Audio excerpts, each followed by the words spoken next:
So the big insight I've had when people are searching for their next chapter in life, the first thing I tell them is congratulations. If you actually feel the tension inside of you, you are a mentally healthy human being. Because the problem most people have is they feel the tension and they shit on themselves saying, why aren't I grateful? Why aren't I content? Why do I, similar to what you were sharing, why do I have this angst of I should be doing more? Why can't I just be content with where I'm at? So the first thing I've realized is that inner tension is healthy, and it's the seed for change. Alex Banayan is the author of The Third Door, and he's back again to share his incredible stories and just have a beautiful conversation of everything that we've been moving through in our life. He's one of the greatest conversationalists and a really good friend. Enjoy this podcast with Alex Banayan. The truth is that we're all the master, we're all the healer, we're all the mystic. Give it up one time for Aubrey Marcus.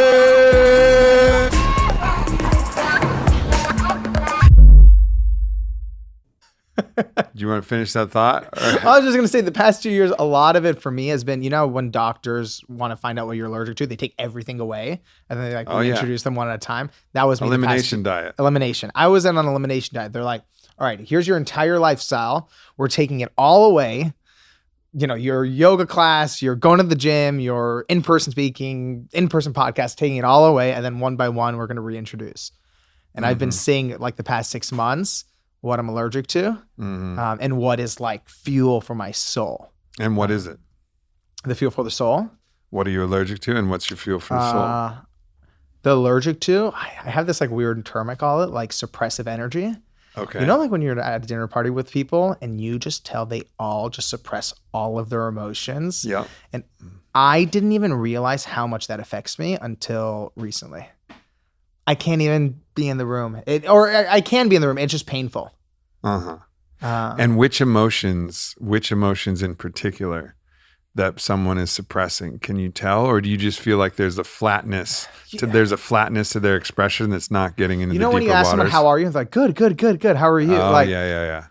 I can do that one time, but when I'm in a room where the whole thing is that, I love them. God bless them. It makes me, I think I feel a little like unsafe.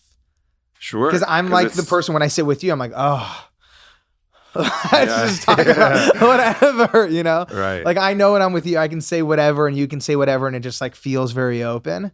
It's an interesting topic because it is, I haven't really identified it as that, and nor have you used obviously the language of suppressive energy, but it's also a projection energy as well, because they're not only suppressing the truth, but they're projecting an artificiality. What they want you to see. They're projecting some veneer of everything's fine, or I'm this persona, but it's not the real. And some personas are actually if someone is really skilled at it, a persona can actually be interesting. Yeah. And usually they have to fuel it with something real if the persona is interesting. But a lot of people, like say, it's like a boring persona that's not true. And but there's always something beautiful and interesting and intoxicating about truth. That's the thing. They're thinking they're doing something good, but really they got the diamonds, man. They got the fucking diamonds right under the surface. And if they just peel off that gray, dull layer of suppression, they're going to be revealing like an iced out fucking character. And I love characters. Like give me a happy character, depressed character, a confused character. Like I would love to sit with someone hearing that they are completely lost in their life. I'm fascinated. Yeah, totally. But hearing, oh, I'm good. Things are great. Work is great. Family's great. Thank God. How about you? Like, I'm like, I think someone's calling me in the other room. And like, I don't know why. I think maybe in my childhood, I had a lot of that. So maybe it makes me feel unsafe. I don't know. But I like the messiness. Well, there is a psychological, I wouldn't say it's a truism because I don't always believe it, but people in psychology often say that those things that trigger you are things that have bothered you about yourself. So do you feel that you have ever expressed that? At my worst, yeah. Yeah, totally. At my worst, at my lowest, at my even when the third door was coming out, there was a part of me that felt I had to do that. I don't know if we talked about it. Like the year before the book came out, my dad passed. My friend, who we've known each other since we're 5 years old, she passed away at age 25. 2 days after the book came out, my grandpa died. 30 days later, my grandma died. There was a part of me that even when the book came out had to be 90% real. Right. But it just wasn't appropriate to go on NBC News and cry. Like it just isn't appropriate. So it would have been a gangster move, actually. Though. It's like it's the interesting thing in a weird way. I get what you're saying. You know, in a weird way, it would have been that disruptive thing where it may not have worked at all, but I'd always err on the side of like, but maybe it would. But maybe fuck it. Like I can see the headline, like random 25-year-old sobs on NBC News about his grandmother. But if they aired that though, like the attention would be like, man, I put everything I could into the third door and it was fucking amazing. But right now I'm just broken because my best friend died, and I'm just, I'm praying that this book reaches people and gives them inspiration because right now I'm broken and that's what I'm clinging to. And then the fucking newscasters who are the worst at this shit. Oh, blah, blah, blah, blah. Who the fuck are you? What do you really feel? What is this nonsense? They might have been like, oh, wow. And then some real shit might have happened. And then the diamonds, the iced out character of both of you might have started sparkling. And that's the interesting thing about vulnerability is even in the most, inappropriate place, it still has this transformative power. It's magic. That realness is magic. And I think that's what you're saying. Like you want to be in a magical world where like magic is happening. And cultivate it consciously. Not just when I'm at my best, but how do I consciously cultivate the diamonds? I like calling it the diamonds. That's a good way to see it. Because even the sadness is a diamond. Even the grief is a diamond. Totally. Even the confusion is a diamond. How do you cultivate a life where you're just pulling diamonds every day? That's the enemy of the poet. It's the numbness. It's the dull, sticky film that covers all the gems, that makes everything homogeneous and gray, and then you can project with your little projector screen of your mind whatever you want on the gray film that's covering your actually imperfect, flawed but beautiful, diamonds. And that's the enemy, because if you're feeling, it's just like a different chord on the piano of all of the possible energy that you could feel when you zoom out to the divine perspective, when it's that pure note, whatever it is, whether it's grief or whether it's joy or whether it's lust or whatever, it's just like, whatever. It's just it's the church organ of the divine, and it's playing. You're so good. It's like you're like speaking to my soul right now. But like actually, like and the craziest part is if I have to be very real and look at all the moments in my life where I have the film, I did it to myself. Yeah. And I did it to myself out of fear of what would happen if I actually felt the full church organs. Right. Yeah, it's scary. Those things are deep, man. When you really, really feel, that's one of the things that psychedelics can do, which I really love, particularly mushrooms, is I had a mushroom, I did a 3-day fast, and I did a mushroom ceremony at the end, just really to cleanse myself. It's like a kind of like a purification ritual before our last Fit for Service event, which was stunning, by the way.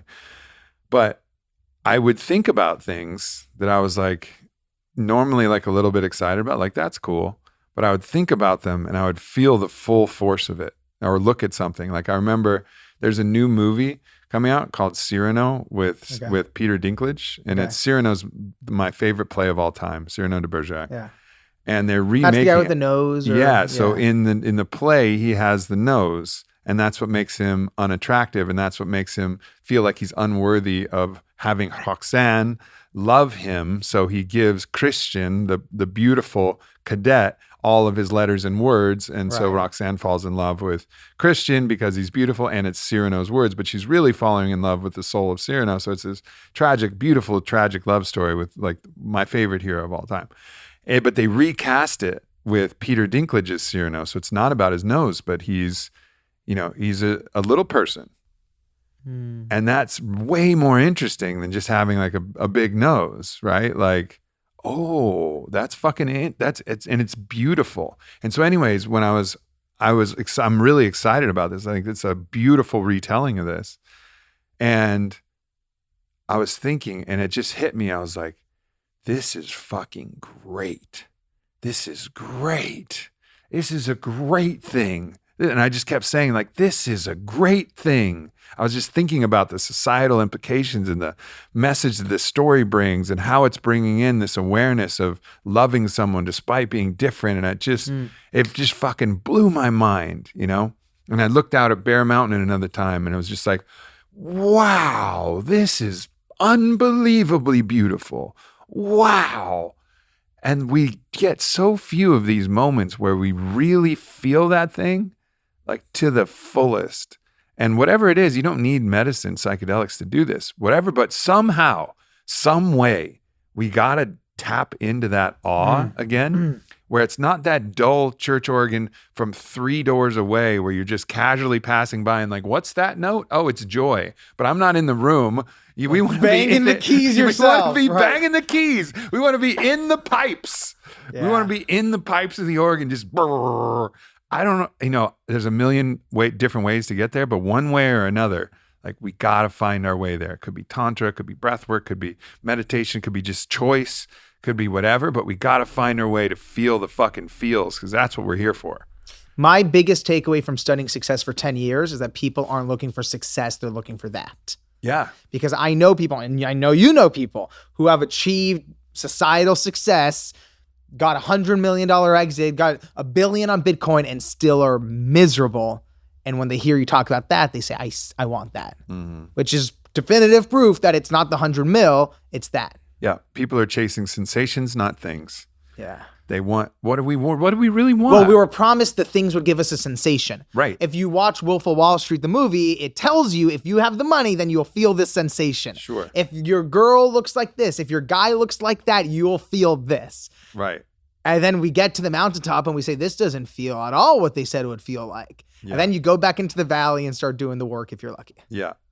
Or there's some kind of chain of causality that gets you something that will make you feel something like, go back to Scarface. First you get the money, then you get the power, then you get the women, right? So like the whole thing was just a play to get women. Right. And women will make you feel something, or men, conversely.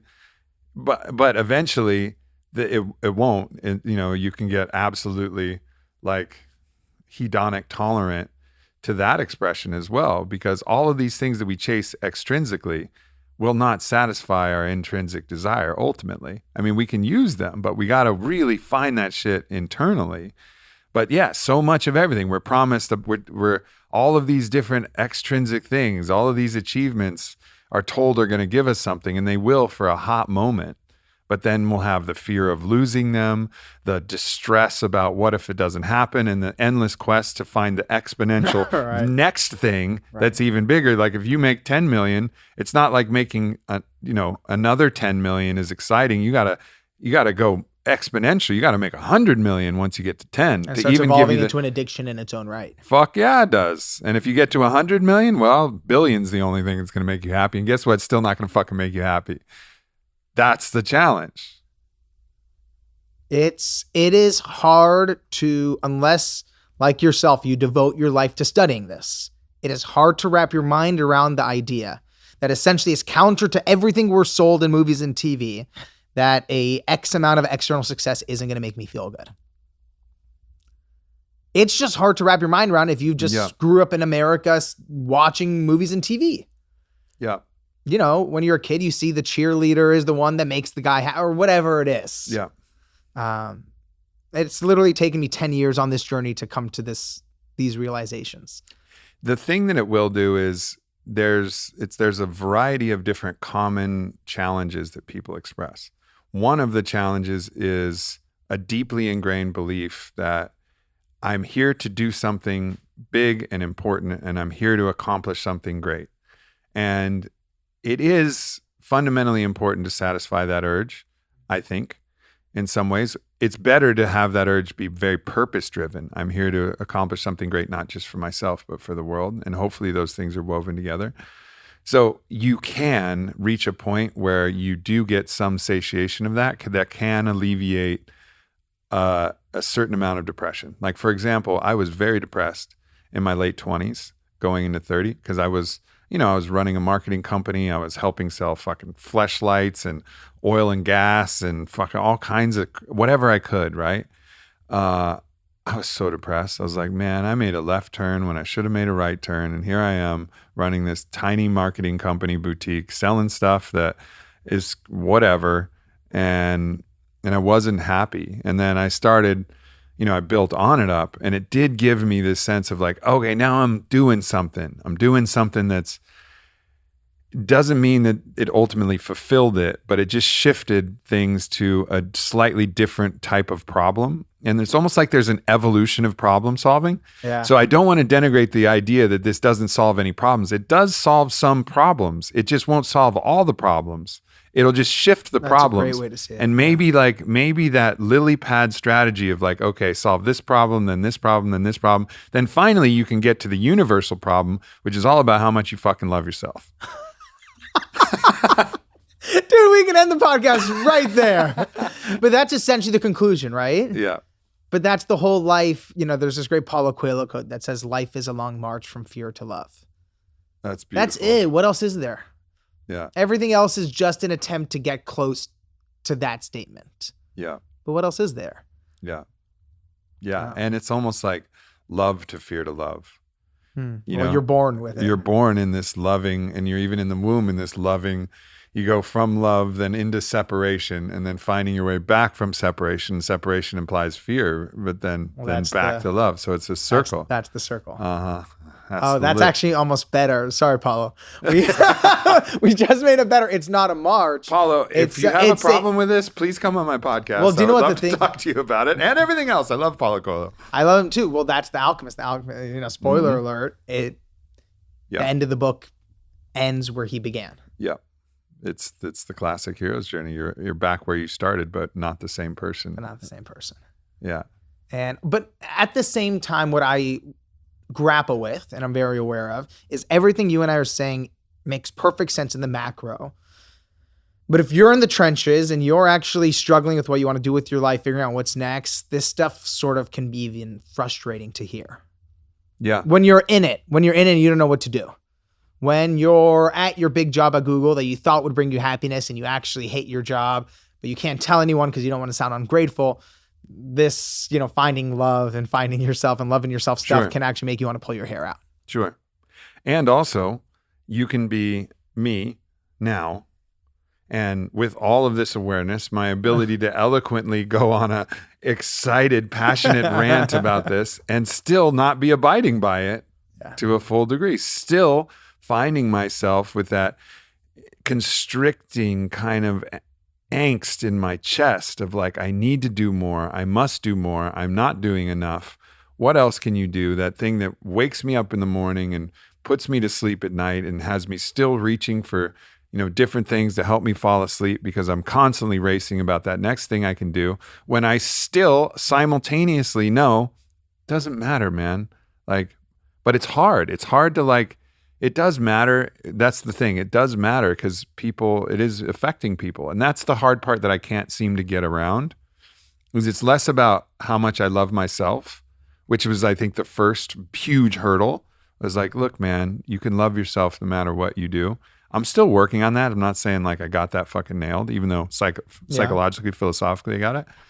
But the hard part is what do you do when you know that every DM you respond to, every single one I respond to is a very meaningful experience for someone. And this is not fluffing myself or patting myself on the back, but it really is. You're reaching your hand back out. I'm reaching my hand back out and giving some private attention. But I can't do that. I get hundreds a day. I can't do that with everybody. Every post I make gets hundreds of comments and thousands of people read thank you for posting this, blah, blah. Every newsletter, every fucking thing I produce has an impact that's positive. So then this is where I find myself in a dilemma. It's Well, you better not rest. If you say you love people, yeah, I fucking love people. Well, what are you doing, bitch? Get up. That sounds like guilt. It's this almost like this urgency. Yeah, it's like this urgency to like, but it is driven by love, not shame or judgment. It's like, yeah, I fucking love people. I love helping people. I really do.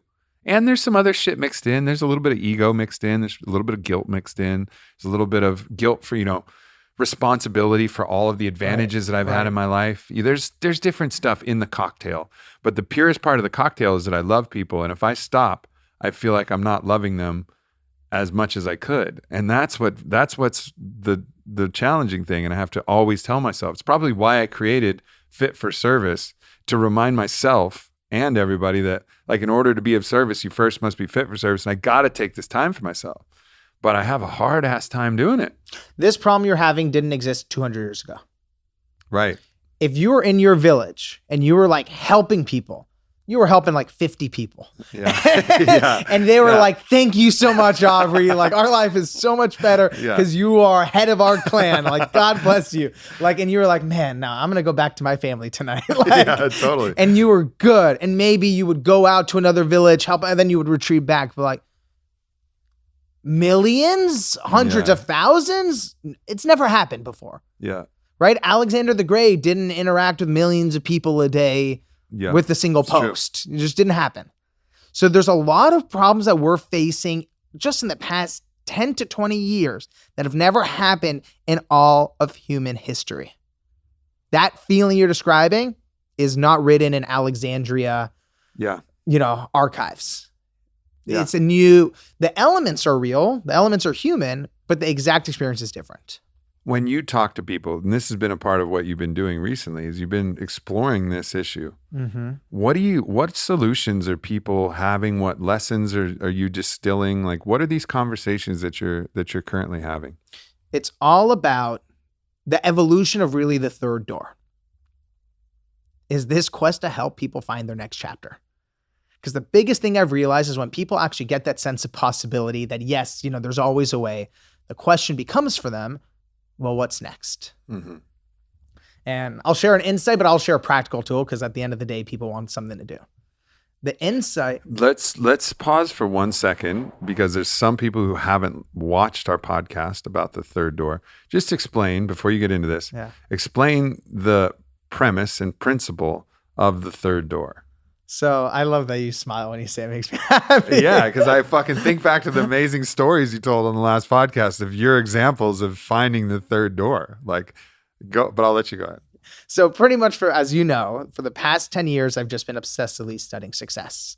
So I've spent thousands of hours researching, going through hundreds of biographies, and most importantly, sitting down one-on-one, interviewing people I was dying to get answers from. So for business, Bill Gates; music, Lady Gaga; science, Jane Goodall; Maya Angelou, Jessica Alba, Pitbull, Steve Wozniak, Quincy Jones. It's been this crazy journey.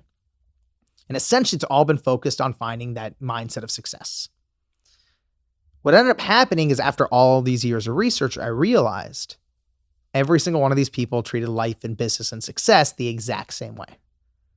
And the analogy that came to me is it's sort of like getting into a nightclub. There's always 3 ways in. So there's the first door, the main entrance, where the line curves around the block, where 99% of people wait around hoping to get in. That's the first door. And then we've all seen that line. Mm-hmm. And then there's the second door, the VIP entrance, where the billionaires and celebrities go through. Already established. Kim Kardashian is going into whatever, right? Sasha Malia Obama are going in, whatever. Mm-hmm. That's the second door. And society has this way of making us feel like those are the only 2 ways in. You either wait your turn or you're born into it. But what I learned, and what you've seen in your own career, is there's always the third door. And it's the entrance where you jump out of line, run down the alley, bang on the door 100 times, crack open the window, go through the kitchen. There's always a way in. I had a beautiful story that I just heard from one of my best friends in the world, Makad Brooks, who's an actor. He was just in Mortal Kombat. And we were talking, and I'd never heard the story of how he got his first acting job. And he had a part here in Austin, and it was with I think it was with the director from what was Matthew McConaughey's All Right movie? Fucking Dazed and Confused. Okay. That guy. Anyways, it was with him. Linklater. So is it with Linklater? What's his first name? Richard Linklater. So he had an audition and he didn't get callbacks, but he knew like this is your buddy. This is my buddy Makad, who was just Jax in Mortal Kombat. So successful actor.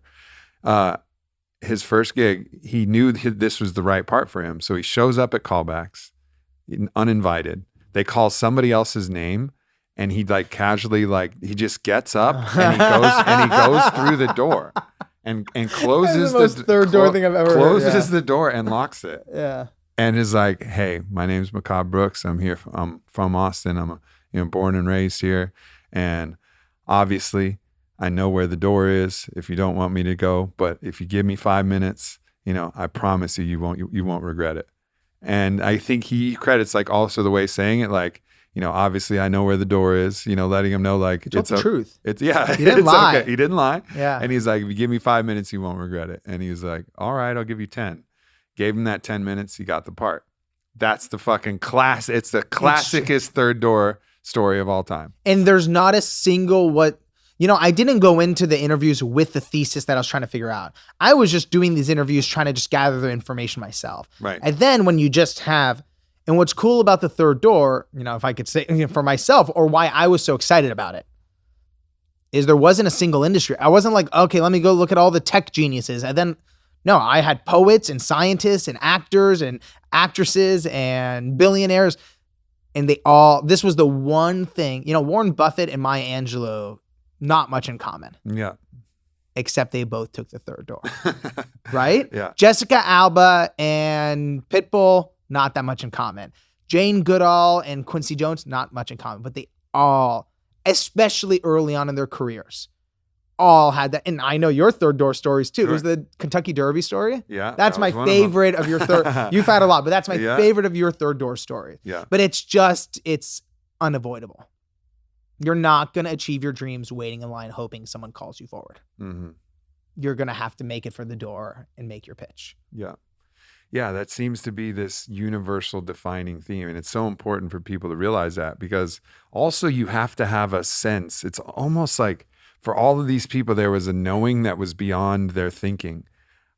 It seems like if you're thinking like, I'm going to make this third door happen, and you're thinking too much about it, the door's not even there. It's like the door is a magical Narnia type of door. And you have to be like tapped into your soul or your daemon or whatever that thing is, or you have to be tapped in to see the actual Narnia door that you can walk through. And you have to really believe it. It's like a fairy that if you don't believe in fairies, they die. It's an interesting thing. But it doesn't just come from sitting in a room and manifesting it. It comes from actually going. Yep. There's all these stories of like Howard Schultz, CEO of Starbucks, when he was raising the money for Starbucks. I think he got rejected from, the number's insane, like 214 investors. And it makes you go, how did the 215th say yes? Or Tim Ferriss for Our Work Week, I think 26 publishers said no, 27th said yes. You actually have to go get punched in the face over and over and over again until you finally, and then you get up one more time, and then the Narnia door opens. Yeah. Right? It doesn't magic. And for some people, it might come on the first, but. You could also say that the Narnia door is the door that they walk through that gives them the persistence to keep going, right? Like Howard Schultz already walked through the door. Right. And from there, it was just like obstacle after obstacle, but he was through the door. And the door was, I'm never stopping. I believe in this so much. It's interesting. It's an interesting way to look at like where you place the door. I think for some people it's different. Sometimes it's that one-time thing. It's like you standing up at the Price is Right and going. It's like that one moment where you're like, fuck yeah, I'm doing this. And it was like that one instant where you did it just at the right time and just the right way.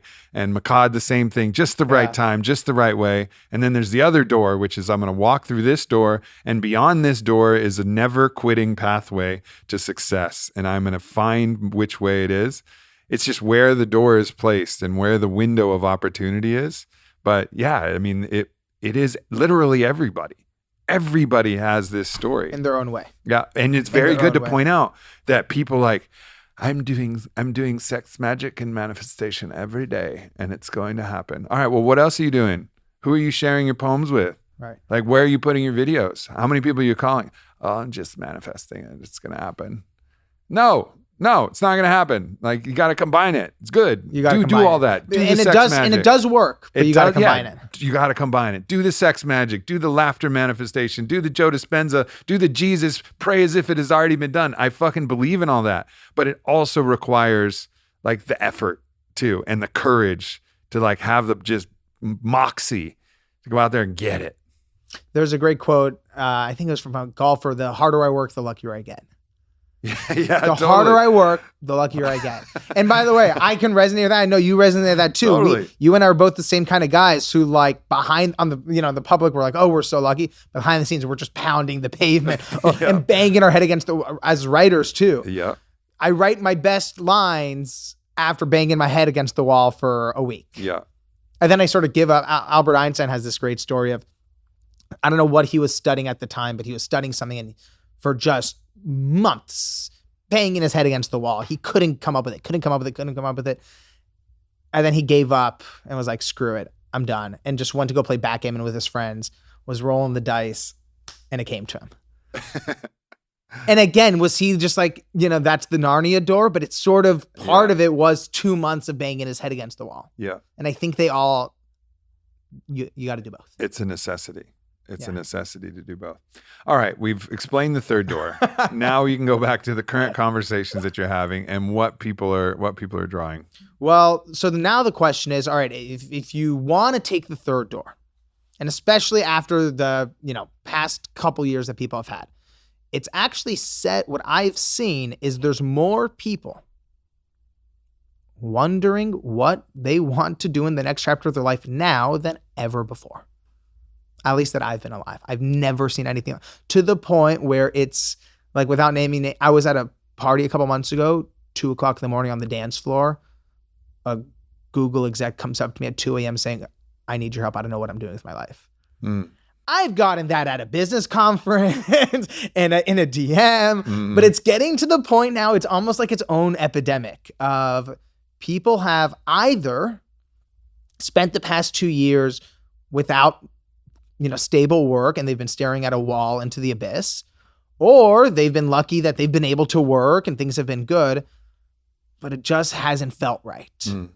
And that's right now the US, I just read something crazy. Like the Bureau of Labor just put out a number that said more people have quit their jobs in a single month than ever in American history. Yeah, recorded. Like over 4%, I think was the number. Ever. Most amount of people quitting. And those are the people who have already quit. Still currently, half the people who have stayed at their jobs are considering quitting. Yeah.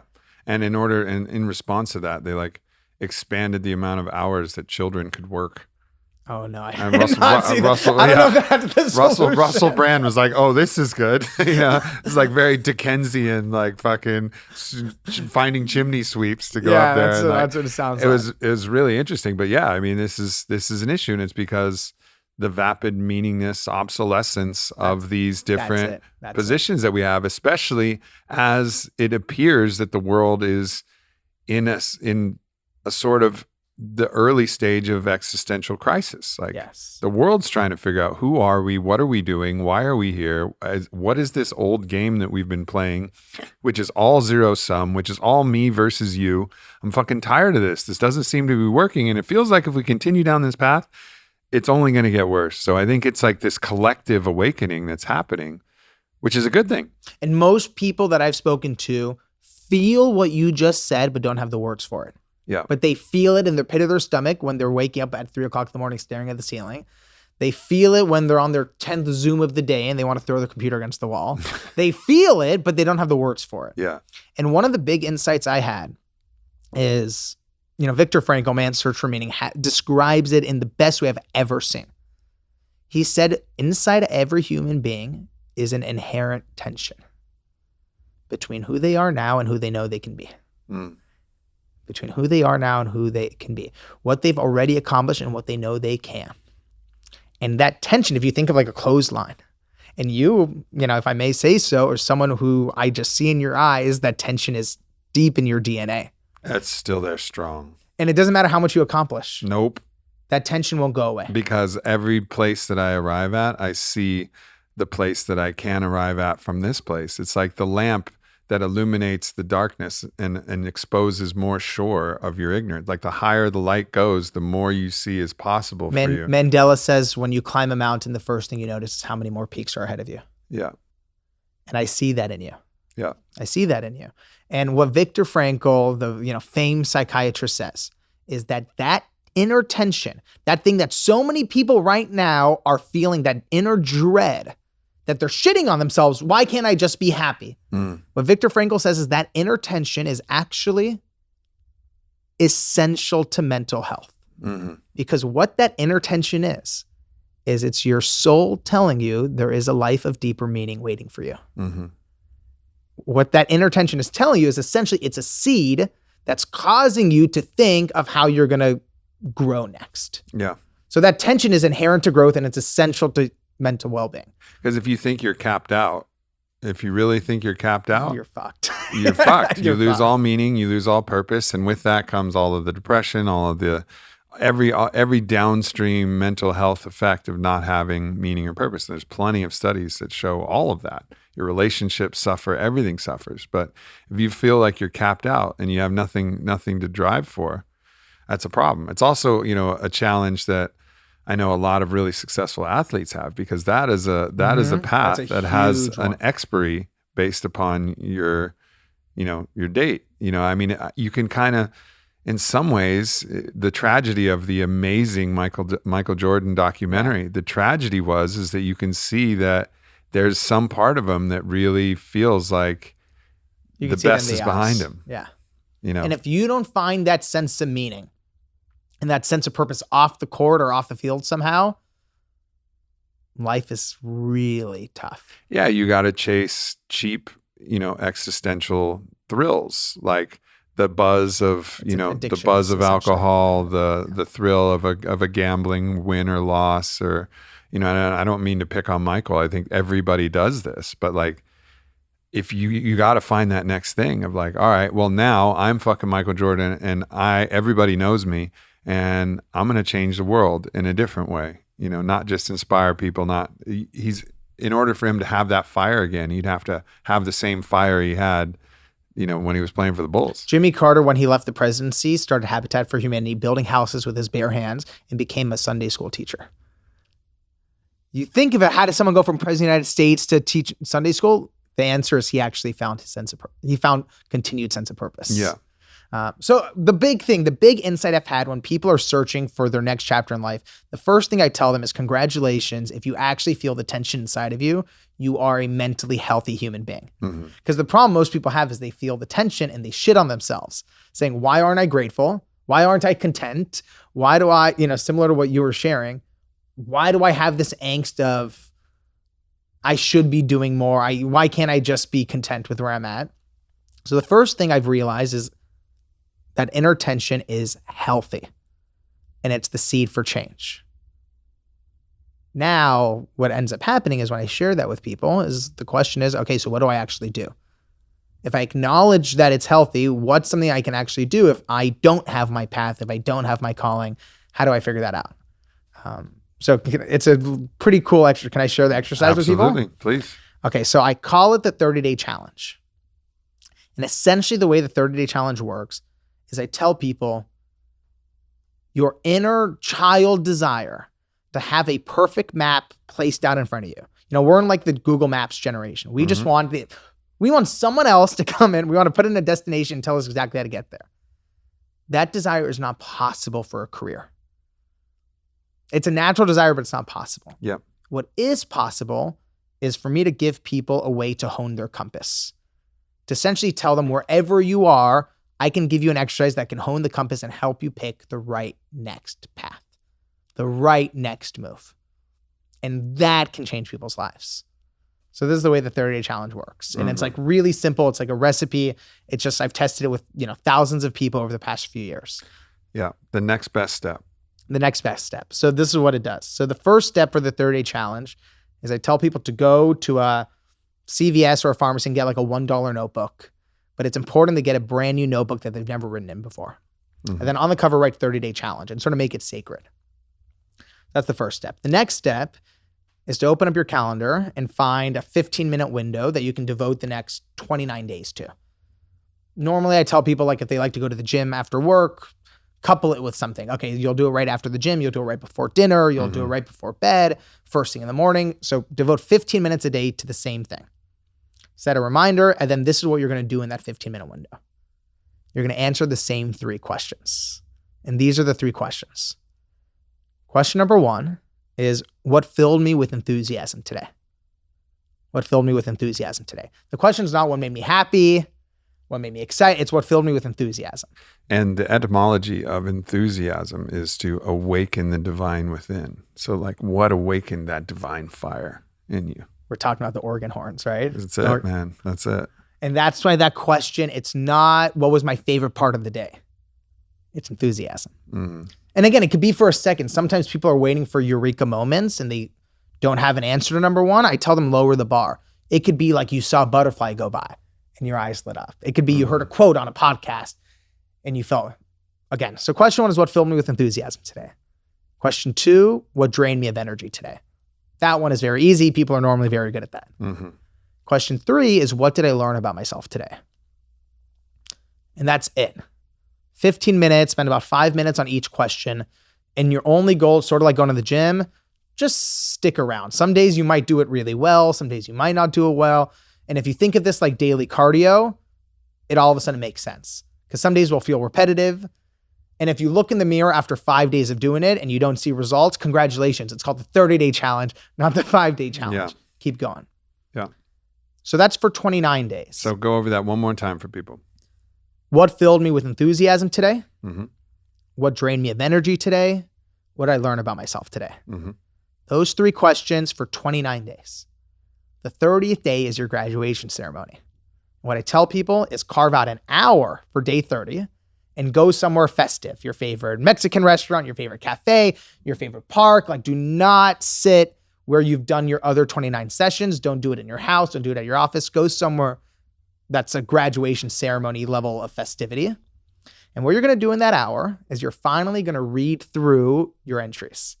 And you're going to study it the way you study other poets, from a distance. Sure. You're going to look at yourself almost like an anthropologist and be like, this guy Aubrey really keeps complaining about the same person, the same member on his team. Or, oh, this guy Aubrey he doesn't stop talking about how much he loves poetry. You're going to look at yourself from a distance. And what you're going to do at the end of the hour is you're going to ask yourself 3 similar questions, except with a twist. What filled me with enthusiasm this month? What drained me of energy this month? What did I learn about myself this month? And in the first 29 days, you're going to answer the questions like free writes in paragraph form. On the 30th day, I want you to write it like a headline, like a 1-sentence bold summary. And the look on people's face at the 30th day when they sort of get, Ram Dass talks about, what is it called? Cleaning the mirror? Polishing the mirror. Mm-hmm. Pretty much what happens to people is at the end of the 30th day, it's not that you get an exact map for your life, but instead you get a very clear needle pointing you in the right direction. And that sense of relief and that sense of clarity changes people forever. The repetition of this is very important because we're not necessarily good at connecting the dots unless we intentionally do it. We'll make a story, but it becomes so apparent that we can no longer ignore it. It's like the same thing. You can no longer ignore this thing because it's documented. And for 30 days. For 30 days. People who have done it for 10 days and have walked away, I've tested this thousands of times. It doesn't work. And 30th days, I would say even the minimum. I know some people have gone 50 or 100. 30 is the minimum that you can actually feel it's unavoidable. Mm-hmm.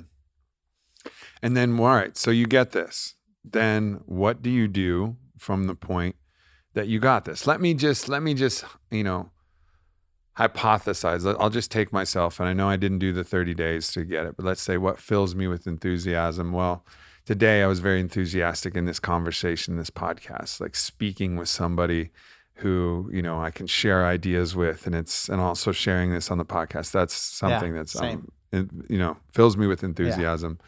There was moments in our meeting earlier talking about, so I get enthusiastic when I create something in my mindscape and I know that I can share it. It makes me excited, lots of things in a relationship. So there's going to be a couple tangential. This might be hard to do a headline because I can also in same regard be like,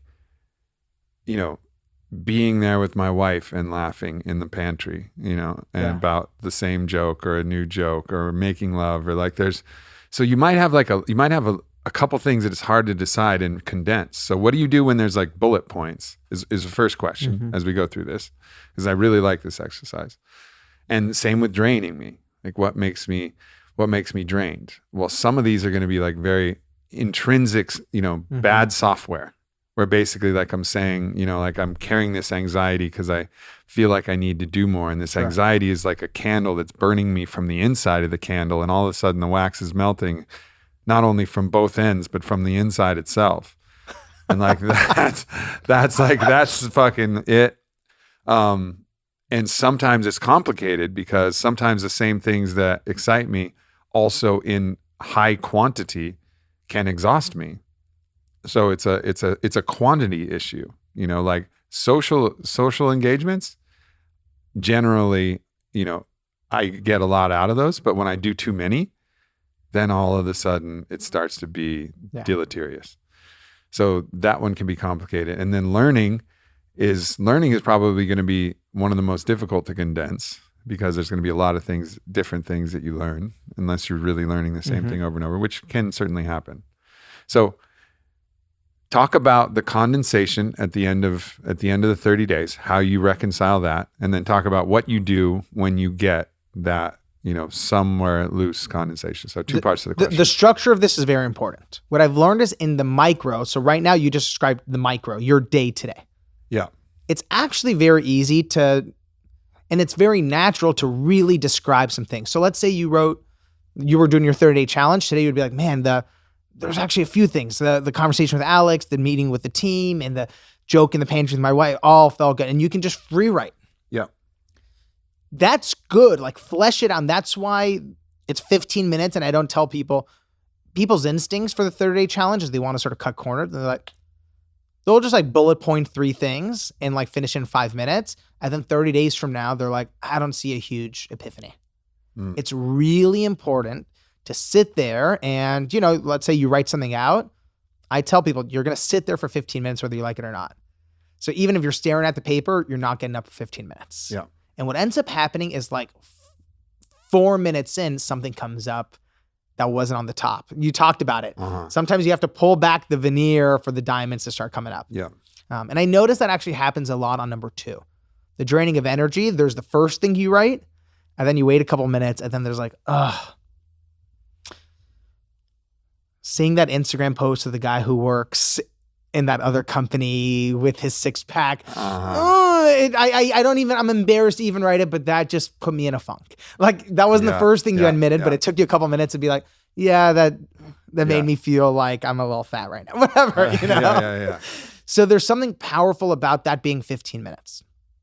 And then it's only, again, I'm very adamant. You don't judge, analyze, overthink any of this until day 30. When people give up, and I'm sure it's the same with fitness, if they start judging the progress too intensely in the beginning, if they're doing kettlebell swings and within the first week they're not seeing results, it's very easy to say kettlebells don't work. Yeah, we're in this instant gratification world. We love something that we can feel immediately. So I'm very adamant that this happens. And again, just like going to the gym, it's very doable and very effective if you do it on your own. It is even more powerful if you have a gym buddy. Yeah. So for the 30-day challenge, I tell people, look, if you want to do it alone, it works. I've done it alone many times myself. When you do it with someone else, though, that camaraderie really helps. So if anyone listening to this wants to do it, and you have a friend who's also in a similar place in life, doing it with them really feels good. Mm-hmm.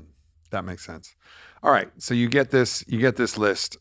You still may have a couple things in each of these. You may have to condense them to like a couple different themes. Yeah. What's next? So with a 30-day challenge, my biggest recommendation for people is just take those clues. Sort of take your graduation diploma and let it do its work. I'll tell you the spectrum of results I get, just so people have a realistic understanding. My biggest thing I tell people is abandon the hope that this will solve all your problems. Mm-hmm. Just abandon that hope. There is a deep desire, and it comes from all of her inner fears of not being safe, that we just want this like masterful, like knockout punch to solve all of our anxieties and fears of the future. What I tell people is think of the 30-day challenge as a judo flip. It just takes your problem, flips it on its back, and gives you some relief and helps you move forward. There'll be other times in your life, and I've done the 30-day challenge with people who work at Disney, MasterCard, Merrill Lynch. I did it with Google executives around the world. It works. But what I tell them is it's a judo flip for right now at this stage in your career. Mm-hmm. A year from now, you might want to do it again. Yep. When you're in a different place and you're stuck somewhere else. Yep. So once you abandon hope that this will solve all your problems, and instead it's just going to give you some much needed relief and clarity on where to step next, the anxiety lowers. Mm. And that's probably one of the biggest gifts you can give yourself. Mm-hmm. And then from there, ultimately, again, it's going to be the chop wood, carry water type of thing. Like you're going to have to start doing some things, like really putting into practice some of this shit that you figure out. And that in and of itself is a challenge because a lot of us this is another interesting phenomenon. Most of us know what we would like to be doing. Right. And I'm reticent to always use the word should because I don't believe that we should on ourselves under any circumstance. But the things that we want, we know what we would like, but do we do them? And so for me, like a big practice that I use is trying to really get clear with what I really want. And man, talk about, these things that you think are going to be the thing and then are not the thing. I mean, I've gotten to 60,000 words on my next book twice and just scrapped them both. And I was like, the amount of courage it takes to scrap it. It would be easier to just ship it. Yeah. So I started writing this Master Your Mind, Master Your Life. And I'm like, what, how do I make the mind inexorable from the body and from the spirit and from the field in which the mind exists? This isn't possible. So I could write this thing, but this seems reductive. And the whole thing just didn't really work. And then where I'm really at now is my own struggle. And this is something that I can really talk to is like, all right, well, how do I master my mind? And to me, it's to understand what I really want. What do you really want? And because we think we want these things, and this goes back to what we were earlier talking. What do we really want? Well, we want to be seen. We want somebody to see us, to know us. We want to be known and seen. We don't want to be lonely. And that requires a vulnerability. It requires us stripping all of the layers of projection off and being like, here I am. We want to be seen. We want to be loved. We want to matter. We want to do something, as we're saying, we want to have purpose and meaning. We want to matter. We want to be here. We want to be present. We want to find awe. So I got really clear of like, all right, what do I really want? And part of mattering is being of service in this way. So reducing it to these core things. I love that. To say like, what do I really want? Like, what do I really want? And are these things that I'm doing actually getting me what I really want? Or can I restructure everything based upon actually doing the things that are going to get me what I want? And do I have the courage to do that?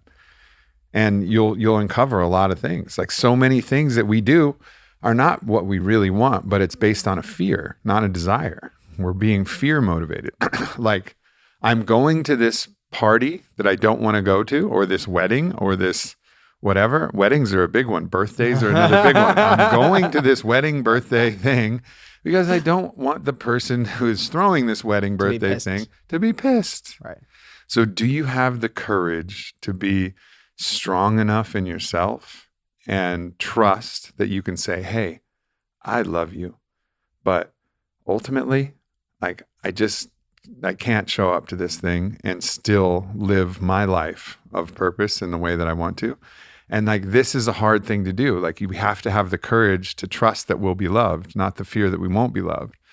And that's hard. And actually I had a conversation with Daniel Schmuckenberger, which really helped because he's an amazing thinker. It's like talking to fucking Cerebro when you talk to him. And we did one podcast. We're going to do another. He's been a great ally. And he was talking to me about how every request in his life, because he's curated as a beautiful life with a beautiful, community of people and a lot of things that he could do. Every request in isolation is a yes. Like, do you want to go to this party? Yes. Do you want to hang out? Yes. Do you want to have coffee? Yes. In isolation. In isolation. But looking at it in the global sense, do I want to say all of these yeses? Well, if I say all of these yeses, the yeses imply a lot of no's. With every yes, it implies a no to 12 possibilities of things that I could do. I could be meditating and ice bathing. I could be writing poems. I could be working on my book. I could be just relaxing. I could be whatever, or going to something else. So you have to look at it in the field of possibilities and then use your structure of what you really want to decide what the yeses and nos are, because in isolation, we can get fucked. And this is, again, taking that macro perspective, which is really necessary. So he even has his executive assistant who must know him really well and know his strategy plan really well. And he says every time he gets a request, he says, I would love to. It sounds amazing, but let me get back to you and I'll see if it works for me. And then he takes all of these different things and then he looks at them in a scope and then he adjusts them to his priorities. And then he decides later because he knows he can't even, because he knows that the answer is yes if he just says yes right away. And I thought that was really clever and interesting. And we're not really aware of that even when people are texting us. I mean, if we look at the screen time that we spend on our phone, it's insane. It's horrifying. It's horrifying. It's digital addiction at its core. It's horrifying. Yeah. I'm 5 hours, 20 minutes a day on my fucking phone. That's horrifying. But how do I get out? How do I get out and that takes some work and that takes some space. And so to take some space, I got to take the phone away and I got to say no to a lot of things. It takes some space to feel like, how do I deal with this fucking phone thing? All of the messages, all of the things, all of the calls, all of the shit that I'm doing.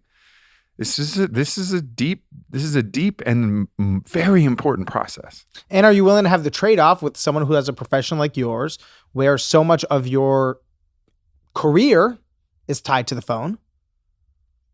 Are you willing to really separate that and maybe take maybe your social growth won't be as big if you scale back a little, or you hand all the platform passwords over to someone on your team? Yeah. I mean, these are the questions. Interestingly, speaking of this phone thing, yesterday, I won't get into the details of how I lost my phone because it was a fucking unbelievable thing. But my phone ultimately slid down the side of a plane, and I thought there was no way in hell that I was ever going to get this. Slid down the side? Okay, so I was flying in a jet. Okay. And I went to go put my phone where I thought was on the armrest. Okay. But I actually put it on the window because I had my blindfold on because I was taking a nap. Wow. I put it so that it slid down where the window was meeting the hull of the jet. Oh no. So it slid down that. And I go, oh my God, they're going to have to demo this jet in order for me to get this fucking phone out. I mean, it's done. My phone is done. And then I had to deeply reconcile. Wow. Okay. Well, what if I am Aubrey without a phone? Can I live with that? Could I, maybe I don't get a new phone. Can I exist without, and I went through this whole process about how I could live my life without a phone. And it was exciting and terrifying at the same time because I was convinced that all right, well, there's no fucking chance. Interestingly, I was still listening to the music on my phone, which was the Bluetooth was still connected. Yeah. I was like, these are the last sounds my phone will ever make. It was like this romantic, poetic moment. Enjoy this because your phone's never coming back. Well, ultimately, they were able to actually get through and undo this little panel, and I fucking got my phone back. But I didn't think I was. But it was this interesting meditation of, all right, what happens? And some parts I got really excited about, and some parts are well, fuck. What sacrifices must I make in order to do that? So the idea of ultimately getting rid of my phone entirely was unacceptable, but it was a good thought experiment. And it was really productive for me to think about what happens if you just stop. This is a whole topic that on one hand I'm very passionate about Very separate than everything we talked about, but actually Sure. in a weird way, it threads exactly back. Yeah. Which I just have become very obsessed this past year. The way I see it, I just start calling it digital addiction. Mm-hmm. And I can speak to myself. An addiction, depending on which definition you use, is an external substance that's filling an internal void. Mm-hmm. I know, Aubrey, I have zero, I mean this genuinely. Right now, looking in your eyes, I have zero desire to reach for my phone. It hasn't even crossed my mind once. Yeah. Bro, when I am alone in my apartment, When you're taking a shit. when I am alone, when I am, sometimes actually weirdly enough, after something like this is when I need it the most, Yeah. is because I'm actually on the come down from this connection. Yeah. That's when I reach for my phone. I don't reach for Twitter when I'm happy. Yeah. I don't True. reach for Twitter when I feel connected. In those moments of enthusiasm that you've tracked for 30 days. No, it's never like, Right? man, I grab my phone. And I've like, rarely is it going to be that. And when I case. do my 30-day challenge, sometimes and often my number 2, what's draining me of energy, is something digital related. Yeah. Twitter, Instagram, it's just, it comes up a lot.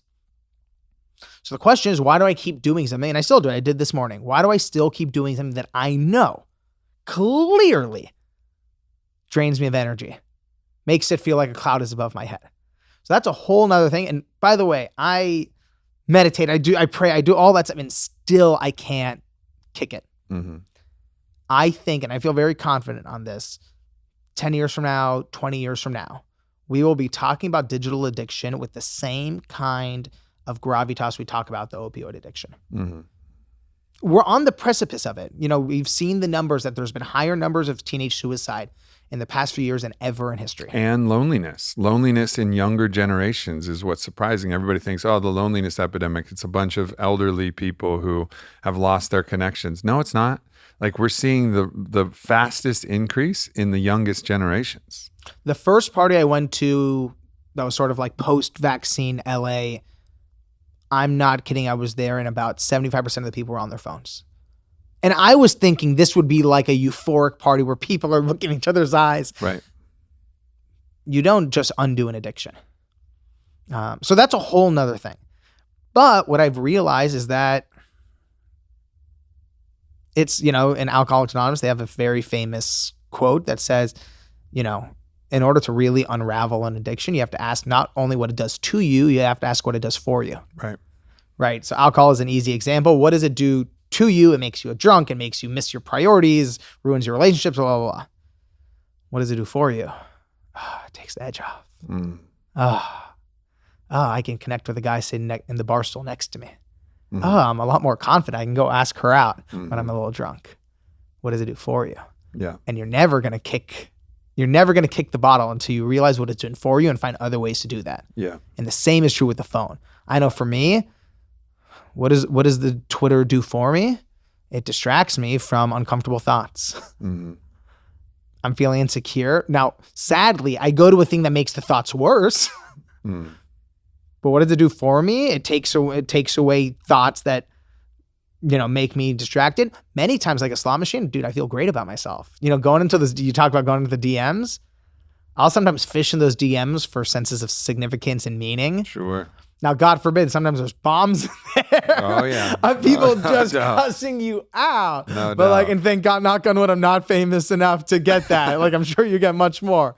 But yeah, there are things it's doing for me.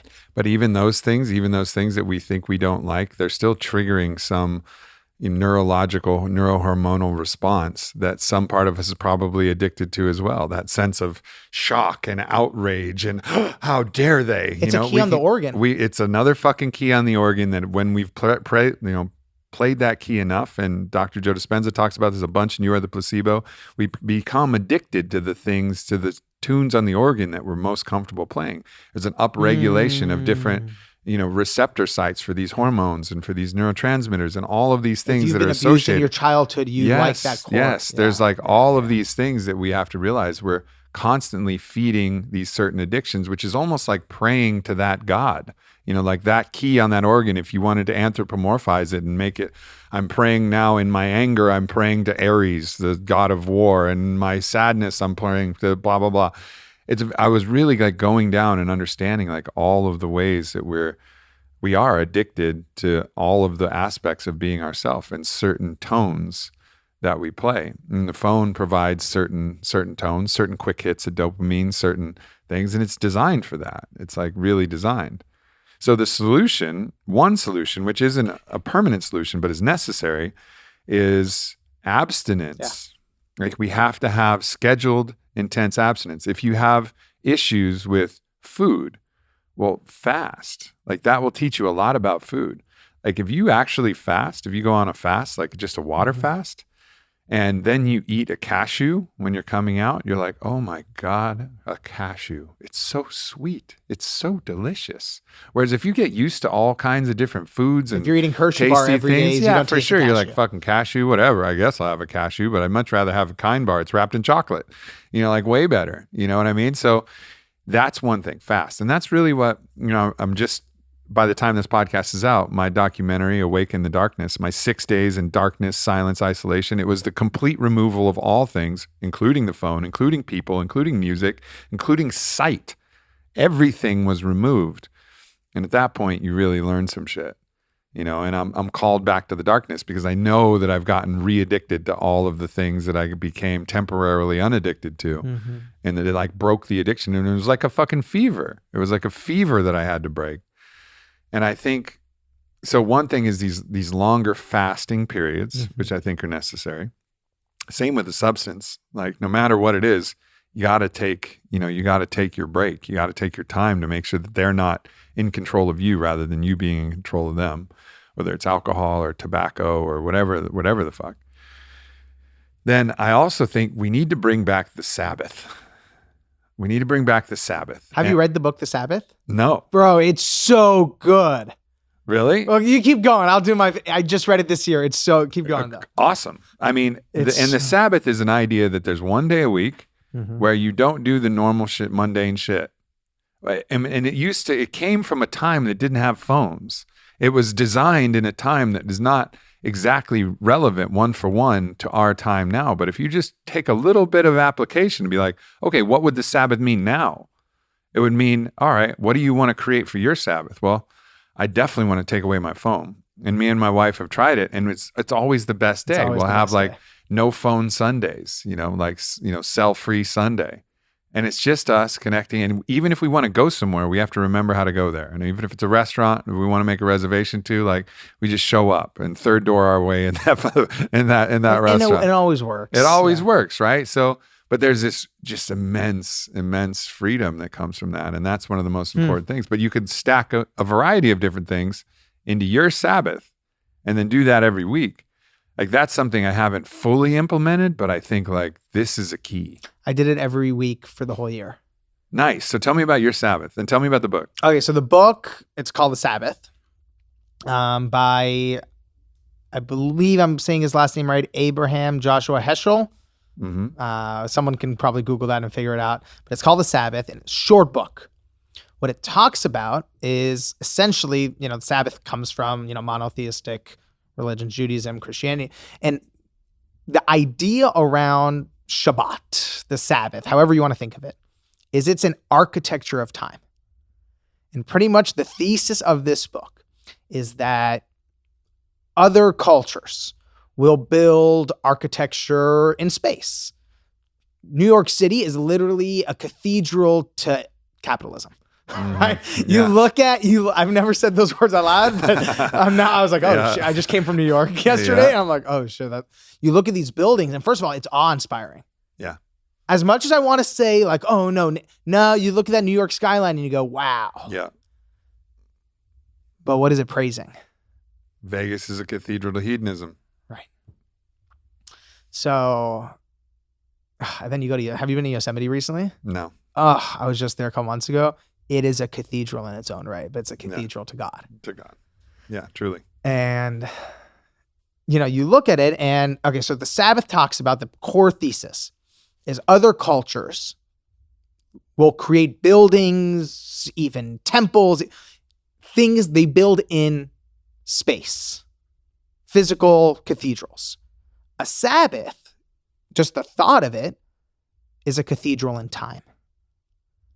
That you're saying from sunset on Friday or sunset is that until the next sunset, Aubrey is building his own cathedral Mm-hmm. for his beloved space. Mm-hmm. So however you want to build that beloved space. So it's time with you and your wife. It's time with you and God. It's time with you in nature. It's time with you in your soul.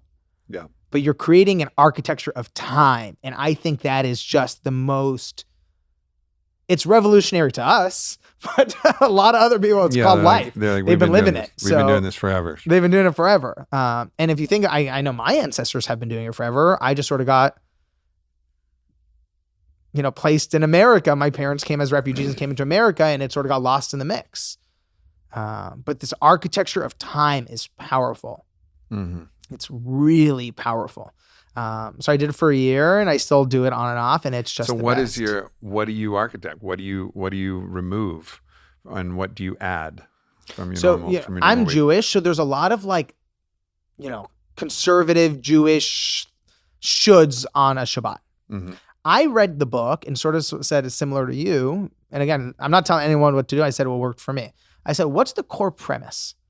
The core premise is you're going to create an architecture of time where the point of a Shabbat is to reconnect with whatever your higher power is. Mm-hmm. That's God, nature, the universe, your soul, science, whatever your higher power is. And I'm going to rest. The great thing about the way this book describes Shabbat is it's not a dessert at the end of a meal. It's actually an essential part of the equation. Mm-hmm. Pretty much the idea of a Sabbath is that the 6 days of work is incomplete without the 7th day of rest. Mm. It's not a reward for 6 days of work. Right. It's not an optional reward that you can take or not take. If you actually work all 7 days straight, you had a bad, incomplete week. Mm-hmm. Without the 7th day of rest. And if you actually think about it, back in the day, dude, they were toiling in the farmlands. Yeah. If anything, even harder than the lives we live.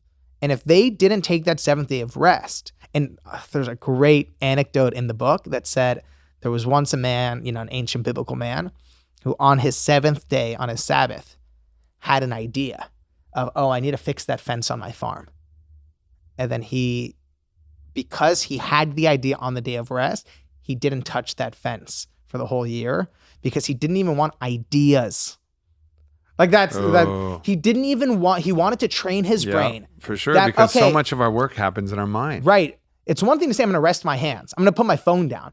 But dude, is it really a Sabbath if you're thinking of your Instagram posts on your Sunday? Nope. No, it's not a Sabbath, right? Nope. So his abstinence was, if I have an idea on that day, I got to burn it. the idea gets burned. Oh, and gangster. if So God gangster. wants me to have the idea, he'll plant it in me on Monday. Or right? Yeah. That's like some hardcore. I'm not there, but Right. that's I some love it, hardcore though. stuff. I But love it. it's a devotion to saying there's more to life than just toiling. Mm-hmm. That without the rest, and it's not rest for pleasure's sake, it's actually rest for rejuvenation's sake. What are we here to do? Yeah. And the thing is that you'll always be able to bargain with yourself. This was the value of tying things to a higher power that could be upset. It was accountability. And I don't believe in the premise. I've never thought of it that way. But my that's understanding of the divine is like, God's not going to be mad at love. It's love, and we're a part of that love, and so there's not going to be any judgment for this. So we've removed the accountability. So we're only accountable to ourselves, really, unless we have an accountability buddy, like you talk about in the 30-day challenge. But we really have to decide in a way that we don't negotiate, because I am the fucking squirrel king of negotiation. I will wiggle and wiggle and you're wiggle. too smart. You can convince yourself that anything's a good idea. No doubt. And this was another piece of this darkness documentary that, I talk about in there, because I have my, tape recorder in there as I was recording my experience, because there's no way to journal or anything. So in some ways, I suppose this could be like cheating, but I also knew that I wanted to document this. So that was my only comfort in the thing, was that hopefully this tape recorder is working. I didn't even know it was working. In one section is like, I really hope this is working, because I had to memorize how to turn it on and off. And if I got it wrong, if up was on and down was off, but it was reversed and down was on and up was, I was fucked. But ultimately, like, thought I had that thing, and I recorded myself, and it was the constant wrestling with the idea of I could just leave the room. I could just open the fucking window. I could just do it. I could just do it. I could just do it. I can go outside. I can go for a run in the tree. It's good to go for a run in the trees, isn't it? It's nice to be out in nature. Isn't it nice to be out in nature? I just won't. I'll leave my phone off, but I'll be out in the trees. I'll be out in nature, and that'll be good too, right? It'll still be productive. And, I was negotiating every single fucking day, but somehow I just had the sense like I got to stick it out. I got to stick it out. I got to stick it out. And I'm so glad that I did. And that was, to be fair, like one of those instances where I really did stick something out. I'm not good at these routines, and I'm not good at even keeping my word to myself. I'll do what needs to be done always, and I trust myself that I'll do what needs to be done, like ultimately. But I'm always negotiating constantly. So this is a great opportunity to create an ethos that's strong enough that you will not negotiate with yourself. And like make that vow and somehow make it sacred. And you might not have that higher power that you think is going to judge you, but you got to figure out a way to link this practice to something so meaningful that you won't fucking squirrel your way out of it. To your life. To your life. It's like a sacred vow. Everything, while you're talking, I just had this flashback to an hour ago when we were talking about the diamonds. Yeah. Everything we've been talking about the past hour has been about bringing the diamonds forward. Yeah. The Sabbath, the 30-day challenge, the darkness. It's all about bringing the diamonds forward. Mm-hmm. I haven't taken a Sabbath in a long time. I've done, that's not true. I do very aggressive. I do like the most aggressive Aubrey's Sabbath. new book, The Aggressive Sabbath by Aubrey Marcus. Yeah, the aggressive, intensive that actually which is is very, like an ayahuasca really ceremony, right? Which is so much work. Yeah. Right. And I'm unplugged, I'm like not doing my normal shit. My phone doesn't matter, but it's so aggressive, and like so much work. And then there's the integration that requires. So is it Shabbat? Is it a Sabbath, or is it just work on a different aspect of myself? It feels more like work on a different aspect. It's another form of work. It's another form of work. It's just work, spiritual work, emotional work. But I don't know when the last time I really took a Sabbath was. I guess that one, the few times I've done that with, I think we've only done it twice with Vi, where we had no phone, and really the thing, the higher power that we were worshiping was the divine in each other. It was our sacred union. So it was about us enjoying each other. And that is a doorway for me to see God. I was going to say there's God in that. There's God in that. Absolutely. And in a relationship like that, that is one of the beautiful aspects of it. Like your partner is a doorway to God. And because you can find God in anything if you really look close enough. And if you really look close enough with your partner, you can find that. So maybe I've had 2 of those days in the last like fucking year and a half, probably a year. I had some more in other places, but I have this deep, deep calling. And I wrote a newsletter about it, and I was like, so I'm setting up this winter for like a long, extended, all the Sabbaths linked together. But you know what? But once a week or back to back to back days? Back to back. But bro, you're not. I know. Now you're hardcoring it again. I know, exactly. Dude, I'm sorry, I love you, but it's not it. I know. And so it's going to be this hardcore 10-day Sabbath by Aubrey Marcus. Yeah. Meanwhile, I hope to write my whole book while I'm done there. Dude, you're just doing a writing retreat. Yeah, exactly. Right? Exactly. And that's which, by the way, is awesome, tricking, but it's not the same. It's not the same. It's me tricking myself again, tricking myself into this other thing where I can just work on something different. Like, oh, ayahuasca, well, that's a break. No, it's not. It's just working on this. Oh, well, this writing retreat is my time to unplug. No, it's not. I'm going to be fucking 10 hours a day on a screen. If I decide to think, I got to do this for real, man. I really got to do this for real. And so I got to bind this thing with something that's more important. And I'm even thinking about this week, and I'm like, fuck. This week I got my documentary launching. I got Zach Bush and Charles Eisenstein. They're staying at my house, and like, well, I'm fucking next week. But there's always going to be some, next week's Thanksgiving, and then we got all this and that. There's always, that's why it has to be sacred. It has to be some sacred shit that even in the planning. So 6 weeks ago, And it might take me a little while to get there because I've already planned enough shit that I may not be able to unwind, like Zach flying in from here and Charles flying in from here and this thing happened. All right, fair enough. Maybe this week is actually out. But if I don't start planning this now, it won't happen. And I have to just make this fucking sacred. Yeah, religions don't say choose a day of the week that's the Sabbath. Yeah, right. Christianity, it's Sunday. Judaism, it's Saturday. Like, pick a day, Aubrey. but by the way, with the writing retreat, dude, okay, how long did you map out? 2 weeks? 3 weeks? No, longer. 6 weeks. 6 weeks. You can again. No, I'll have time in there. Just one day a Absolutely. week. That'll by the be way, easy. your writing, bro, is going to be so much better because again, you're not Absolutely. sitting. I think what happens is the Sabbath conjures a thought of like sitting and staring at a wall. No, dude, you're doing your favorite shit. Yeah. You and your wife are going for walks in nature. You're Yep. slow cooking meals. You're whatever. Taking your time, Like for making me- love. Yeah. Yeah, the whole by the way, thing. in Judaism, that's a blessing. That's actually double blessing if you do it on a Sabbath versus on a regular day because you're more present. Of course. You're more present. For me, like again, in Judaism, they say don't read. I actually love to read. It brings me relaxation. I just don't read for anything that could help my career. Right. That was my rule. If it Yeah, helps reading my, a book like Name of the Wind, which is like this great fiction Great. book that I read. yeah, You know? but if you're reading a book for me that helps me with my research, not allowed. Mhm. But if I'm reading Man's Search for Meaning, great. Yeah. Yeah. Dude, Yeah, I this think is you're going to do it. I'm- I know you're going to do it.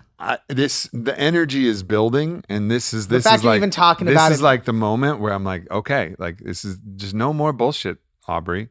And this is where you have to be like the team captain of your mind, where you have all of these players like, no, we need to do this, coach. No, we need to do this. No, we need to do this. And you're like, no, this is not. We're doing this. It's this point where you just lay down the logos, the word that comes from your higher authority that says this is the word. And I don't care about the bullshit of all of these other voices. Like I love you all so much, but this is for you. Trust me. And just have that authority, have the voice of authority. Is also something I've been thinking about. Like we do have this, but we're scared It's buried. of it. It's buried. We're scared of the voice of authority because we like to wiggle. So we bury it ourselves. It's buried and we bury it. But when we can find that voice of authority that says, I will or I will not, like, and we know and we trust that, like that's what we need. And I think we've externalized that to God. You shall or you shall not. Or our bosses. Or our bosses or our partners or Our whatever. partners, right? Yeah, but people say my wife doesn't let me. No, you allow her to not let you. Yeah, totally. Right? You Totally. like it. You like it. You like her telling you you're not allowed to go to the gym today. You like it, right? Yeah, that's 100%. And the true. reason the reason I've noticed, going back to the 30-day challenge, the reason I've noticed people not doing the 30-day challenge, there's a subconscious part of them who doesn't want to hear their own voice of authority. Yeah. Because what the 30-day challenge does, like you said, is it makes it undeniable anymore. Mm-hmm. Dude, imagine if for 30 days you're writing down and over and over again, and you're like, man, I really want to do that Sabbath. And on your 30th day, you're reading it. You can't hide from yourself anymore. Yeah. You're going to do the Sabbath now. Yeah. I'm going to do the Sabbath now as my voice of authority. There's a part of me, and I'm not going to do this because I want you. There's a part of me that's like, man, I want to come on one of your Sabbath days with you. But like, no, it's your thing with your wife. Do it. But like, it sounds fun to spend a day with you, Totally. just chilling out Just and the chilling. ranch and Just fucking chilling, just playing around. And like, it sounds like it's the interesting thing is some part of me knows like that is part of heaven on earth. It's part of finding heaven on earth. And what am I doing all this work for? I'm like, I'm doing this for everybody. For what? So that they can work really hard like me and do more? No, I want them to find heaven on earth. I want them to realize that we're all here in the kingdom. And if we can shift our mindset, we can get there. Oh, but are you doing it, bro? Well, no, not me. I'm here to help you find it. Oh, that's really going to work? You're going to be the one that can't do it yourself? It's a dating coach who can't get a date. Right? Exactly. It's like- Exactly. That doesn't work. I gotta live the thing. And I do that in many ways. You know, I did that. Was one of the reasons why Onnit was so successful is I was living the Onnit human optimization lifestyle in many ways. And why when I talk about plant medicine, I talk about these things, I can speak from a gnosis because I'm doing it. But ultimately, many of these things that I'm trying to impress upon others, there's another step that if I take it, it's going to be so much stronger because instead of me, and I suppose it is lovely for me to say how much I'm struggling with these same things because people can be like, yeah, me too. And maybe we can all do it together. And I acknowledge that, but it's going to be so much more powerful if 6 months from now I can say, you know what? I had this podcast with Alex Banayan. And after that, we talked about the Sabbath and the voice of authority. And I laid my voice of authority down. We go. And I declared a Sabbath. And ever since then, I haven't missed a week. It was every fucking Wednesday or Sunday. I don't know which day it'll going to be, but I'm going to pick it because I think there is some real value to that. And for every time, then that was the Sabbath. And my life has been blah, blah, blah since then. Like that's the story that's going to be told. I love it. Remember we talked about in the beginning about the circle of when you're a little kid, you're born with love, you go into fear, you go back to love. Mm. I was saying, dude, when you were a little kid and you were 2 years old, you were not planning the rest of your week. No, it was permanent Sabbath. Permanent Sabbath, right? So part of us, and by the way, too, like I'm sure you've done it too. Like when my dad was, towards the end of his life, you go back to permanent Sabbath. Yeah. Yeah. And I think that's that's this idea of even retirement is like toil. And then at the end of your life, you get the opportunity to not toil, but you've never trained yourself how to not toil. So you're just like, well, I'm fucking bored. What are we doing? Right. Okay. We don't have hobbies. And then you reach to the same distractions, more drinking, some, whatever sports you're addicted to. Fine. I love sports too, but all of the things that are not really that thing that lights you up, really that thing that awakens the divine within, enthusiasm. Right. The people who I have met who go into depression, it's common in retirement, is retirement, just like we talked about the Sabbath, in their heads is doing nothing. Like sitting around doing nothing. The people I've met whose lives have gone through the roof is when they actually, to them, retirement is actually stopping working for money and instead working for giving back. So I'll see a lot of people, they raise their grandkids. They will Habitat for Humanity. They will teach Sunday school. They will write a book. It might even be writing a book or whatever, but it's something for purpose as opposed to doing it for a salary. Yeah. One of the things that I love about you, Alex, is your ability to tell a great story. So as we wrap this up, I don't know what this story is going to be, but let's just pull up a seat at the Alex campfire here. Oh God! Let's grab 30 minutes later. Let's grab a proverbial nib of whiskey, and let's settle in to a moment of Shabbat. Oh wow! Where all we have to do is listen to Alex tell us a story. That's a nice compliment. It really is. It's really amazing to listen to you tell. I love a good storyteller. Thank you. You and Boyd Vardy are two of the storytellers that really bring out that kind of elicit that response from like, man, these guys can tell a fucking story. Boyd Vardy's the Lion Tracker's Guide to Life. He's an actual lion tracker. No way. Yeah, I didn't meet this guy. He's got amazing. You got to meet him. He's here in Austin. I tell you about the Africa trip I did? No. Spent 30 days in the savannah in Africa this summer. Amazing. We got to talk about it. I want to meet him. Yeah, for sure. What are you in the mood for? This is your Sabbath, Aubrey. Yeah. I'm just here. Whatever is percolating, I trust that the thing that percolates to your mind, that you may think, you may want to discard it, but maybe it's there for a reason. I'll tell you the story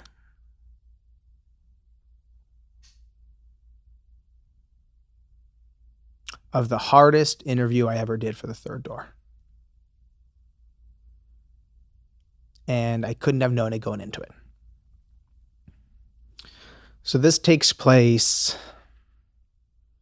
at very much toward the end of this journey of interviews. And I was going in to interview Jessica Alba. And this is a new story for you? Uh-huh. Okay. New story. Because we've spent time together, so I want to make sure. Yeah. Little Nancy Callahan. I was in love. Basically, when she came out in Sin City, I was like, I'm in love. Okay. Carry on. So again, most people know Jessica Alba as this, world-renowned actress, award-winning, known around the world as a movie star and a TV star. And many people also know her as the founder of a billion-dollar company. The Honest Company recently went IPO. And what most people don't know, Jessica Alba isn't the face of the Honest Company. She's literally the founder. She had the idea. She hired the executives, raised the money. She's the founder of the company as well. So what's wild about her, and I think about it a lot, is she didn't climb one mountain at another point in her life, climb a second mountain. She sort of climbed two mountains at the same time. Mm-hmm. I was once at an airport and I saw her on the cover of Forbes magazine in a suit and on the cover of Shape magazine in a bikini in the same month. Two mountains, very different, but two mountains at the top of both. So it makes you wonder, how did she find the fuel to climb a second mountain when I know myself I'm struggling to climb one? So that was I was going into that interview particularly with that focus. How did she climb the second mountain when she was still at the top of another one? Now, what I couldn't have known going into that interview, as I was sitting there in the lobby of the Onnit company, I was maybe 10 minutes early to the interview. I was sitting there in the lobby waiting for it to begin. What I couldn't have known and what Jessica's team couldn't have known either is that I had just come back from the hospital where I had taken my dad for his first round of chemo. And right around that time, my dad had just been diagnosed with pancreatic cancer. And I remember very vividly the feeling of seeing someone you love clearly drowning in front of you. And no matter how much you reach out your hand from the raft, you can't pull them back. It's one thing to see someone you love die. It's another thing to try everything you can to help, and it does nothing. And I remember sitting there in the lobby of the Onnit company, essentially yelling at myself in my own head, telling myself, you cannot think about these things when you go into this interview. You know, this interview was months in the making. I'd already been working on the third door for 6-7 years at this point. This was not a therapy session. I wasn't sitting with a friend. This was my mission. And I was telling myself, you need to learn to compartmentalize. And as I looked around the Onnit company, I was like, this is a positive place. Mm-hmm. This is not a place that talks about death.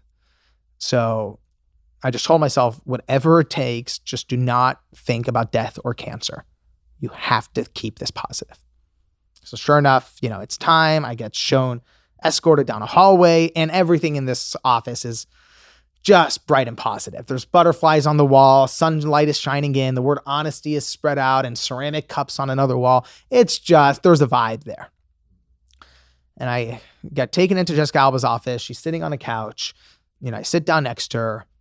Couldn't be nicer. And I just knew I needed to start the interview in a positive place. And I'd done my research. And I knew that any time she speaks about her mother in an interview, she always just says these beautiful, loving things. So I said, great, I'm going to just throw her a softball. So I say, Jessica, what's the best lesson your mother ever taught you? And she looks down. I remember very vividly. She looked down at her jeans. She was wearing ripped jeans. And she started playing with the strands on her jeans. And she takes a while. And I'm getting a little worried. And then she looks at me and says, well, my mother taught me to cherish every moment you have with your parent because you never know when will be the last. And I just want to kneel over in pain. Whoa. And I'm thinking maybe she's misspeaking, but she keeps going on. She goes, my mother also told me, be careful of every word you say to your parents because you never know when it's the last thing they'll hear from you. And I am now feeling like I'm being electrocuted. The worst possible answer. Oh, man. The worst, physical pain. You know that feeling when your insides are on fire. So I just knew I needed to grab the steering wheel and take a sharp left. So I also knew I had done a lot of research on her. I knew that whenever someone would ask her, how did you start the Onnit company? The answer, I could recite the answer for her. I'd heard so many of her interviews. She always talks about kids being happy and healthy and babies not being around toxic things and living healthy lives. So I asked her, how did you start the Onnit company? I know how she's going to answer. I can't tell you why, but for some reason she looks at me and goes, I was thinking about death. And she goes on to explain that when she was pregnant with her first child, it was the first time she ever realized how close life and death really are. Because you have this thing growing inside of you that can go any minute. And it was taking her to a place of fear that she hadn't felt in a long time.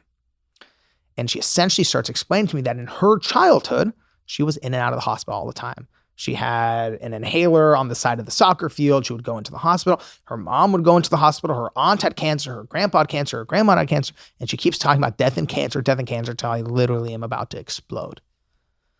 And I essentially just broke. And I just blurted. I just blurted. I said, we have to stop. My dad just got diagnosed with pancreatic cancer. And normally at that time, when you tell that to someone, they like lower their voice and they say, I'm so sorry. For some reason, she just got her hand and slapped down on the table and just yelled, fuck.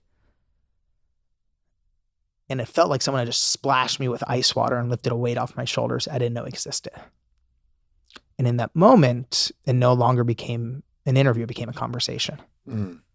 And we started talking for the rest of the conversation about her family's history of death and cancer, my family's history. We started bonding about how sometimes it's crazy when you have a parent who's sick and drinking Diet Coke in front of you, you want to pull your hair out. Like we were just sort of like trauma bonding over this. And I was talking about organs on the key, like keys on the organ. Like we just both started, coming alive, talking about this really painful thing. And we're talking about it. And I started telling her, like, when my dad got sick, I started like getting rid of all the cleaning supplies in the house and just replacing them with Onnit products. And now she looked like she had just been splashed with ice water and a weight was lifted off her shoulders. So we're going back and forth. And then she's telling me more and more about her childhood, about her biggest childhood fears of essentially getting sick and dying. Because she was just surrounded by going into the hospital as a kid. And about I'll always remember this, about 45 minutes into the conversation. And I wonder if you have these sensations. There's like a random thought that comes into my head in an interview sometimes. And I have to say, like, sort of like swinging from a vine, am I going to reach for that vine? Because it's sort of a risky one. Mm-hmm. And I remember this thought enter my head and the conversation was going great. So I didn't want to mess it up, but something just told me, like, take the leap and see what happens. And I just looked at her and I said, I might be completely wrong. And she's like, okay. And she had an office where it was like a glass wall, a glass door. And I pointed out to all of her, she had like 500 employees at that time. I said, I might be completely wrong, but are you telling me that the reason all of these people have jobs is because you at one point in your life finally had the courage to look your biggest fear in the eyes and asked, what am I going to do about you? And then her eyes pretty much popped out of her face. And essentially, it sounded like she had never seen it in that way. Mm. And I started just sort of saying this theory that was coming to me in real time. Mm. And I said, I pretty much told her all the other celebrities I've ever studied built businesses around their mountaintops. Perfume lines, clothing, merchandise, essentially things to reflect, Skims, underwear, whatever, to reflect their mountaintops. Right. And I looked at her and I said, you are the first person I've met who's built an entire business by retreating to your deepest valley and creating around that. And essentially, my realization is the reason Jessica Alba was able to climb that second mountaintop while she was still on the mountaintop of the first is because she had the courage to go into her deepest valley, her deepest fear, and pretty much grab her fear by the collar, slam it down and say, what am I going to do about you? Mm. And the realization and what's changed within me moving forward.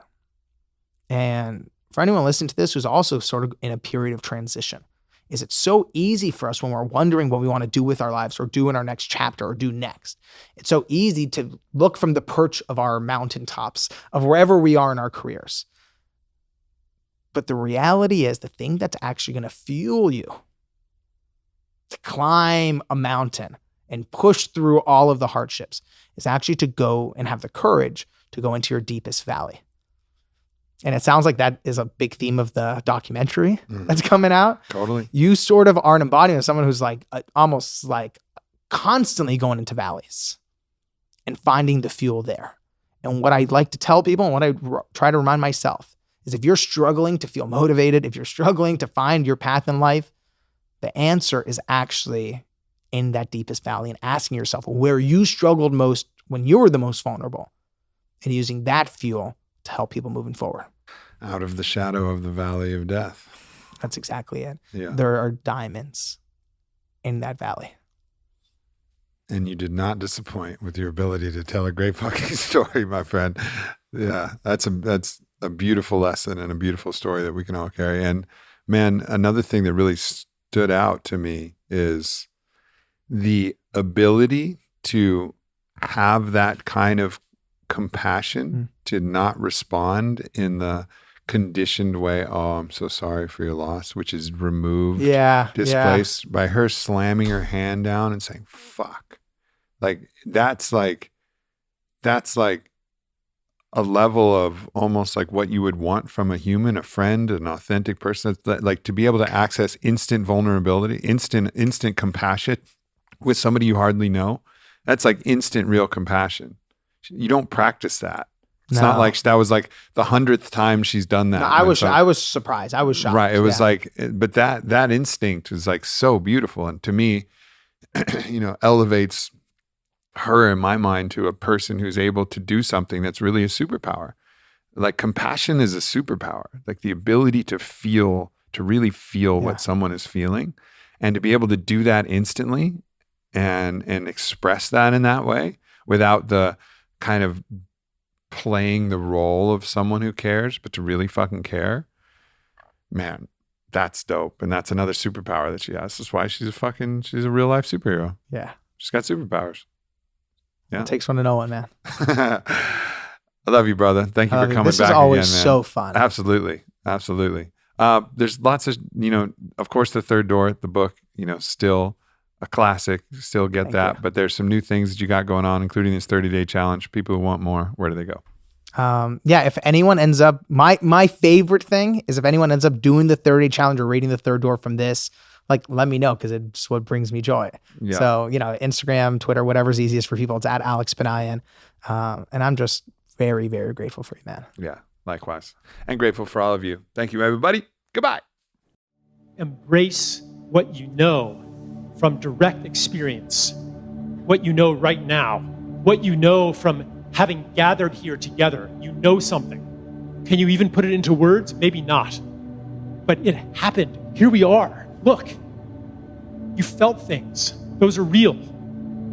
And you'll go back to routines, social surroundings that are at odds with what you have experienced and what you've known here. The more deeply you enter into that, the more it seems like this wasn't real. This is just some games we were playing. I didn't feel those things. I didn't see what I saw. That's gaslighting yourself. The bad news that I'm going to tell you is that force of will alone is not enough to stop that from happening. You can set the intention, I'm going to remember. I saw something here. I felt something. I experienced myself in a different way. Something of me was expressed. I saw something of what life is revealed. I'm going to hold on to that. I'm going to do a practice around it. If you are able to hold on to it, it may be because you tried hard, but it won't be only because you tried hard. I'm not telling you not to try. But what I'm saying is something else is required to hold on to that. And what I'm talking about actually is to hold on to sanity. Sanity is to believe what you know. It doesn't get any simpler than that. It's real. To live as if something that is real is not real, that is insanity. And the bad news is you can't hold on to it through will alone. How do you hold on to it? With a little help from your friends. That's why I say sanity is a group project. You need something to counteract the reinforcing circumstances of the default society in order to stay sane. You have met people here you trust. They will not betray you. They will not lie to you. When you ask them, is it real? Even if they are in despair, they will be called by your trust into truth because your trust is authentic. The story that we tell about another person, the way that we see another person, is a powerful invitation to them to be that. That's the essence of coaching. It's I see you as who you can be. And I'm not making it up. Even if in a month or 2 months, you may be again in a place of despair. where the reality of this moment is a distant memory. Even so, you will come back to this. And more. You will come to what this promises. And by sitting a moment in gratitude for it, you establish it more firmly as home base. These 3-4 days will never happen again. You cannot hold on to them. But something of them is in you. Maybe you have doubts, but at the same time, along with those doubts, you know that it is true. You know that the world can be built on this. You know that there is a future that has sent even its bare shadow, which is already so beautiful, to the present. Staying sane means that you stay in the knowledge of this, that it is true. And I don't think anybody here is going to stay sane. But there's an island of sanity. And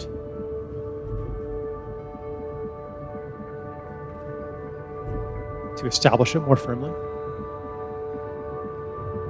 take a little more time.